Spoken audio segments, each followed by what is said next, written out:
I am an Australian guy living here in Belarus, and I want to tell you 3 ways that you can know that you're dating a Belarusian girl.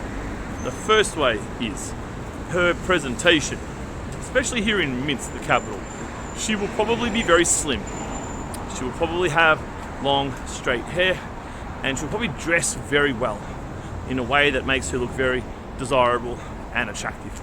This is very normal here in Minsk, and although it happens in many capital cities around the world, Minsk here would probably have the greatest concentration of women who look like this. That's the first way you know that you're dating a Belarusian girl. The second way is that she probably has at least one hobby that would be considered fine arts. So maybe she's into ballet dancing, maybe she's into singing, maybe she's into playing the piano, but she's not just into them. Yeah, it's not just like a hobby, just like, oh yeah, ding ding ding on the piano. She would have learnt this properly. She would have had lessons, and she'll be really good at it. Yeah, and it's something that she takes pride in, and something that she spends her time doing. Third way that you can know that you're dating a Belarusian girl is that she loves to receive flowers from you.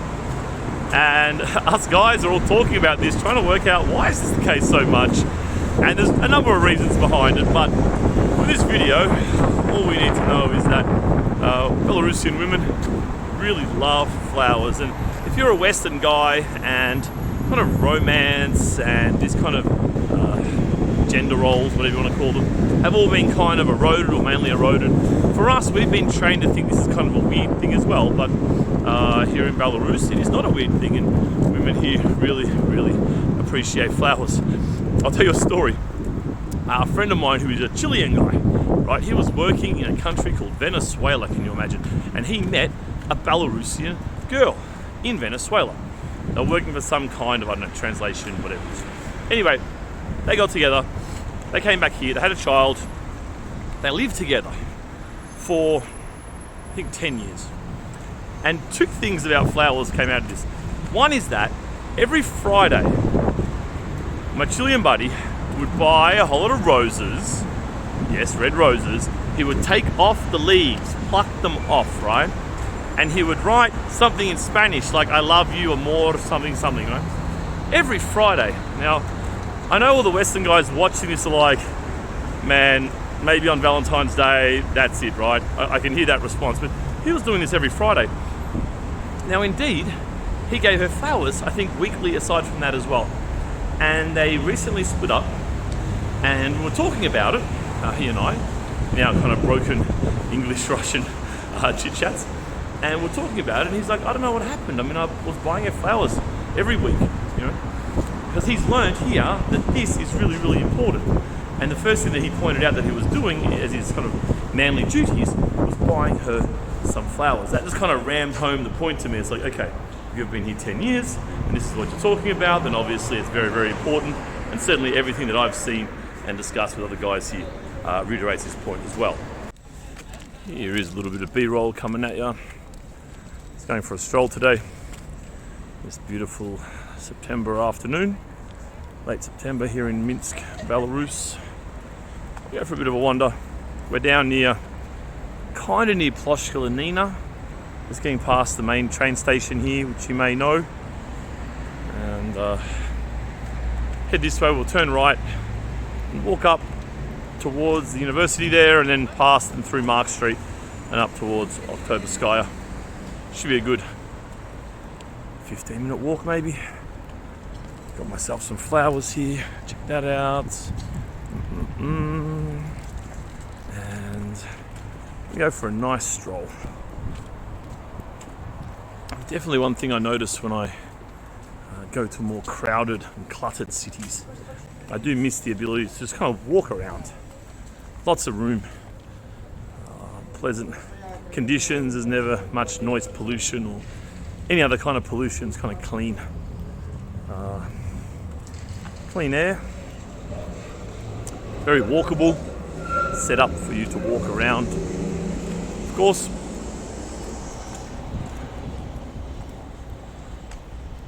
what we'll do here is we'll actually turn right here so we can then get into the little park up there. There's a nice little park at the very bottom of Mark Street, Karl Marx Street.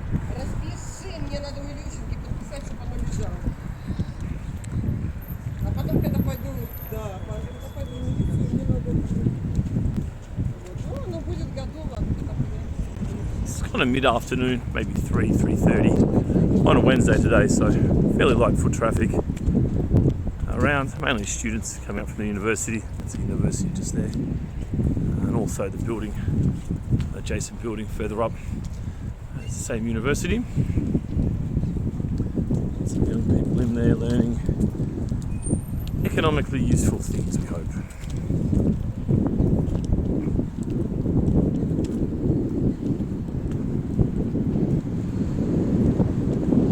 So as we head up to Mark Street is, if you don't know, maybe the coolest street in Minsk. So that's a reasonable assessment. You find a lot of cafes there, and it's kind of a bit of a place to be seen, you know. It's a place to be seen. Lots of outdoor areas, outdoor seating, and yeah, it's kind of very, I guess if you're more interested in appearance and image, if that's your thing, it's kind of where you tend to go. See a lot of cool looking people hanging out, drinking coffee, chit-chatting, seeing who else was around. So it's a bit of a place to be seen, to take photos of yourself, to put on Instagram, this kind of thing. So just up the end here, you can see where the road ends there. It doesn't actually end, it just kind of curves to the right, and that's the beginning of Mark Street, or Marksa. Looking on the map, it might say Marksa, if you're reading it in Russian. Karl Marksa. This is always quite a busy area down here because the university's here. Quite a few cafes around. There is a very strong cafe culture in Belarus. People like to hang out in cafes, work in cafes, study in cafes. It's kind of hang out. It's just kind of like if it's evening, they don't really have many bars here. Bars aren't really a thing. There's a couple of kind of areas in Minsk where bars are popping up, but for most people, they don't really go to bars all that much. It's more of a cafe culture, although cafes here are still quite new too, but the cafe culture is. But it's very, very common for young people to get together and just kind of hang out in the cafe and just spend the night there. They might get there, have dinner at home, get there at 7 o'clock, order a coffee. It's one of Minsk's many beautiful little parks. Only a tiny one, this one. I'll go down and get a coffee, maybe a sweet, sit there with their laptop, jump on the Wi-Fi, and they'll maybe study, watch some content, chat. It's almost like they're kind of at home.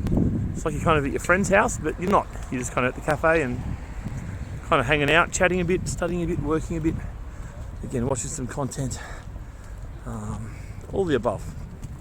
So it's a bit of a common area, I guess. A bit of a town square in some sense. So we seem to have a problem here. That problem seems to be related to crossing this street. So what I'll do is I'll turn right here. And so I know what the problem is. I know there's some roadworks further up. So I'm going to go to the right here, then to the left, then to the left, and I won't miss any of the action on Mark Street, which is good. The first block here, there's not much happening, right? So it's the second block when you get a lot more cafes, a lot more people hanging out. There's a girl there with her flowers. Very normal sight to see. Girl walking with flowers.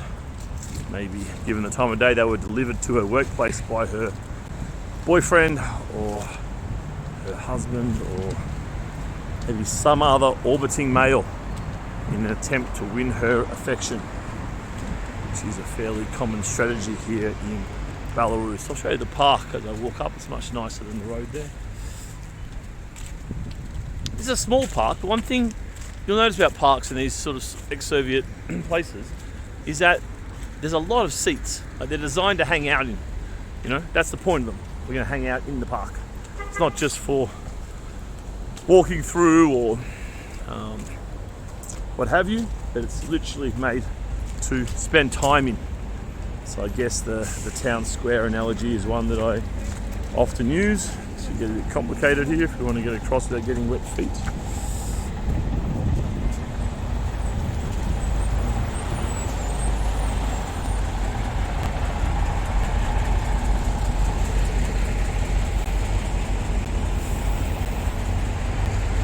So you can get a little bit of car noise in your ear for a minute or so. This is a pretty major road, so I imagine that they'll be going for quite some time. For some reason, these guys on the other side are going, and these ones closer to us are still stationary.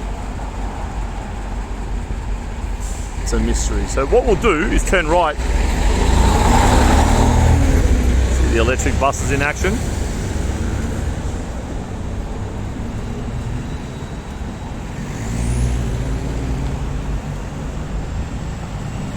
We've got a petrol bus here.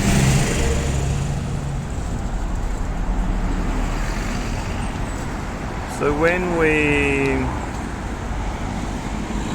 there's another university here. So when we cross, we'll actually turn right, because I know where that roadworks is on Mark Street. Turn right, go around, and then walk past some of the cafes on Mark Street and look at the kind of trendy hotspots. There's about 7 cafes there that are very cool. People tend to go to them to, just hang out, to be seen, to be on display, really. That's what it feels like.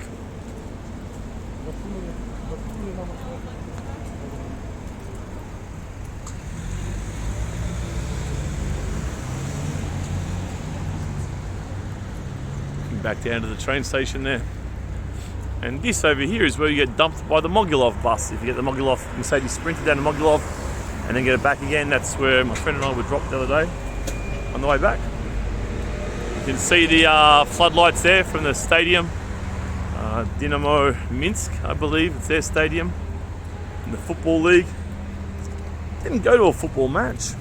I'm more of a sports player than a sports watcher, to be fair. But if I happen to be in town during the winter, I might go down for a match. Something a bit different. You're probably aware if you're kind of locked at home like I was during most of year 2020, you might remember that the Belarus Football League was pretty much the only sport around the world that was still operating. So you could kind of watch this and bet on it. This mysterious league with mysterious teams and mysterious players. First time I heard of Belarus, to be fair. Casino there. It's interesting, there's quite a few casinos around, which is interesting. Lures in a few Russian and a few Chinese guests to come here and gamble. Of course, there's no casinos in China. They tend to go to Macau. And in Russia, I believe there's only one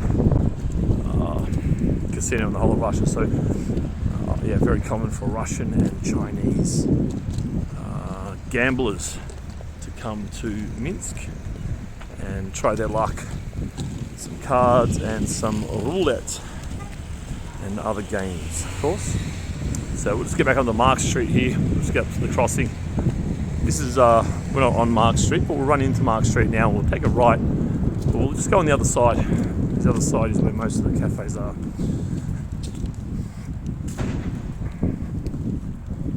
Several of the cafes are chain cafes, so Paragraph. There's a few of those around. Paragraph Coffee, as well as Paul's Cafe. A lot of those around. Famous French coffee or cafe chain here.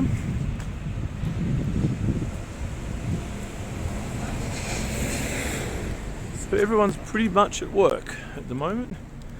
The street's a little bit empty, and as you can see, if you look at the clouds, they're very grey. So I know there's forecast rain today. I thought I'd get out and do some filming anyway, and I've been very fortunate actually to get in a couple of hours of filming. So we'll get to this street here and we'll cross, and then we'll turn right. And there's probably 6 cafes in a row and a couple on this side closer to us as well. And it creates this little cluster of kind of trendy cafes. So it's green now. Let's hope it's still green for us in about 30 seconds time. I reckon this is the busier road here, so it should stay green for longer, but as I say that, it's flashing. And as I say, that's turned to red. There's the guy there on his scooter. These scooters are incredibly popular. Now, someone actually wrote a comment in one of my videos the other day saying, I think I mentioned that they're illegal in some places in Australia. I know in Sydney, someone told me they're illegal in Sydney. And I just made the comment about, personal freedoms versus governments making collective decisions, this kind of age-old discussion point. And someone mentioned how annoying they are. And they are annoying, but in a place like Minsk, the footpaths are kind of wide enough so that you can actually facilitate everyone kind of getting around. But it's still actually quite dangerous, and people are quite reckless. Like, you can often just centimetres in being having a collision of some kind. But I haven't seen any collisions. I only know of one friend of mine who came off his scooter once, kind of busted his hand up a bit. He didn't even go to hospital though. It was nice and blue in the hand for a few weeks. But yeah, they are a bit annoying. I imagine in Australia where, the footpaths and sidewalks in Australia aren't made for this stuff. You know what I mean? Like, you might have a few wider footpaths in the city centre, but other than that, footpaths are or sidewalks are 1 metre wide, right? Like, there's just no room for them, literally. Whereas in this kind of Soviet European city, I guess European or old, newer European cities tend to have wider footpaths, sidewalks, and therefore it's more conducive to sharing the roads. So you can see it's just getting a little bit cold now. A lot of these tables are empty. So here's Paul's Cafe. This one is usually pumping. This one's Paragraph. This is very popular among students. This is definitely a place where people will kind of hang out for the night. They might get there at 7 and set up, and that's them for 4 hours with a friend or two. This is one of the pools here. It's very popular usually. Usually this would be pumping. Middle of summer, you have to wait for this thing to run. With the forecast of a little bit of rain. Oh, there's some flowers.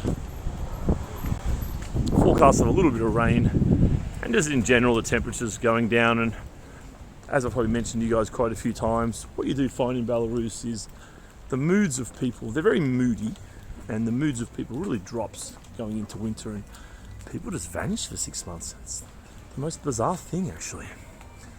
I mean, of course, every country experiences these kind of harsh northern hemisphere winters. They do the same on some level. Obviously, it's just convenience, but here in Belarus it's like 4x, like literally. And of course during the summer many people are at the dacha, at the summer house, or they're overseas on holidays, but it still seems like there's 10 times more people around. Then the winter everyone's here, but they're just hiding at home. It's really interesting. So I do remember being in the winter in New York for the winter, and it was still busy. People are still around. In Michigan, albeit Ann Arbor, university town in Michigan, spent the winter there 1 year, and even still, people still went out and were still busy. But here, some of the restaurants and bars and cafes are just empty.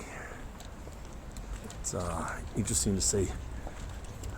The mood changes here. Mood is a common word. Mood is not a word we use in English much, of course, and it usually infers bad mood. Kind of implied it's a bad mood, but here mood is just kind of like, I don't know, it must be Google Translate, just transfers to how they feel. How do you feel? I feel good. Whereas here it's kind of my mood is X, my mood is Y. So that's a word you hear a lot from Russian speakers speaking English, but one we don't use too much. And typically, it does imply a bad mood. Oh, they're in a bit of a mood. Oh, that would be kind of how it's used. So we're headed north here. I'll get to Lenina Street. Could you imagine the intersection of Mark Street and Lennon Street? Oh goodness. It is real.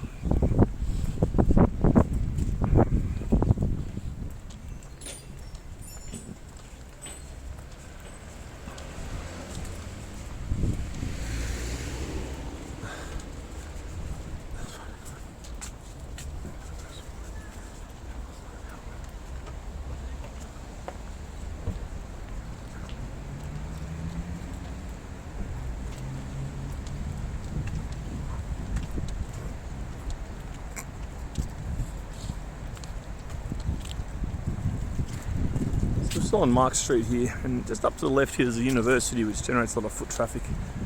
So let's go this way. If we go that way, it's Prospect Nezavizi Mosti, and it's a great central road that helps direct a lot of traffic, but it's also very loud. It's a lot of sound from the cars going along at decent speed, so we'll just stay on the quieter street here, Marxter Street, and the next intersection will be Lenina, and we'll turn left there. So if you see anything or have any queries or questions, feel free to drop a comment below. I do check the comments, not all of them. Obviously the Bald and Bankrupt video went kind of crazy in terms of views, so I definitely don't read those ones. There's about 3 coming through every minute, but on my other videos there's obviously less, so I'm more inclined to read them.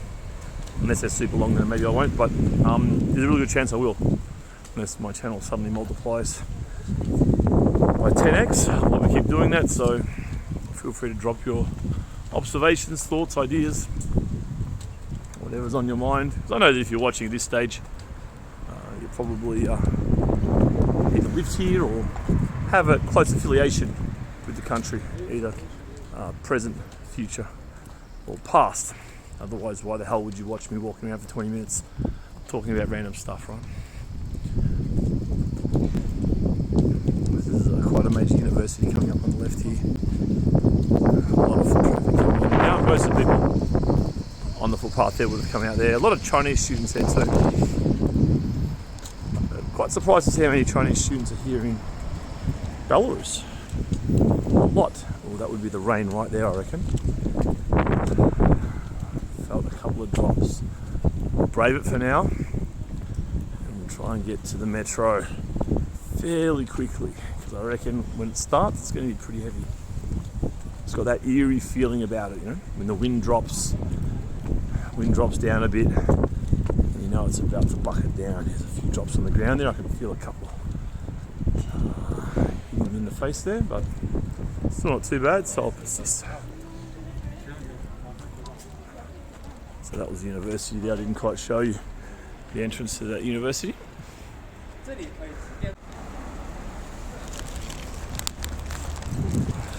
Somehow that cut out at some stage. I'm not sure exactly when, but I noticed about 2 minutes ago it was 16 minutes and then it was gone. 10 minutes, whatever it was. So sorry about that, I'm not sure what happened there. Maybe my phone's getting a bit full. Probably is getting full actually. But the raindrops are getting thicker here. You can see them on the footpath there. Thicker raindrops. And I'm really thinking about some food right now. And I know there's a Yevro-Opt here. Yevro-Opt is just like something between a kind of a smaller size supermarket, I guess. Not quite convenience store, but smaller size supermarket. Yevro-Opt. We'll go down there. Oh, got some cover. That will start to get cold. Let me just change the grip here on my setup. So I might even go sit in centrally. Maybe get a Medovik, a slice of Medovik, and eat it there. I'll show you some of the cakes there. Centralny is this kind of wild west little spot there. It's where a lot of guys get really drunk there actually. So it's kind of out of place actually. It's it's got a weird feel about it. But yeah, a lot of guys kind of stand there and get quite drunk there. But this time of day probably not any. But there's a lot of like cake shops and just like little snacks, like sandwiches, whatever. It's kind of convenient kind of a place, so I might just go there now. And I like the Medovik from one of the shops there, honey cake. It's quite tasty. So I've been walking around for the best part of 2 hours today, so I made about 8 videos. So I reckon I have earned some Medovik, and I'm ready to take in those calories. So back up on Prospect Nezavizi Mosti, here near Oktoberskaya metro station, and this is Centralny here with the Yevro-Opt, which is I won't go in there, I'll go in Centralny. You can see it written there in red letters. Centralny. We'll go in there. Let's see what we got in there. Well, I know what we have in there, but you're about to learn what we have in there. It's definitely not fancy, I'll give it a tip. But it's highly functional. Oh, look at that. My goodness, the touch on those feet. I should have been a football player. Oh, so it's kind of a normal place here to eat. Nothing fancy. But yeah, along here, in the night times, if you want to have a few beers and meet some local guys, this is your place. I'll tell you what. Let's see what we got here. I see that we have some Medovic. Oh, blurry, sorry about that. Oh, so some Medovic there. It's only 90 grams. About $1.30 for that Medovic. I'll be honest with you, I am craving. See what else we got on this end. I think more of the same. Maybe, no, there's no Medovic in this one. Oh, there's Medovic there. Well, that's two different generations, a lighter brown one and a darker brown one. Alright, we'll grab one. And here is the Medovic. It's like a honey cake, honey flavoured cake with slices of cream in there. I'm a big fan. They can vary a lot in taste though. Sometimes you get a more creamy taste, sometimes more rich taste of honey. I'm going to enjoy this. I hope you enjoyed this video. If you did, give me a like. It helps me a lot. And if you're subscribed, thank you. I hope you enjoy my content. And if you're not subscribed, feel free to hit that big red button and you can see more of my content.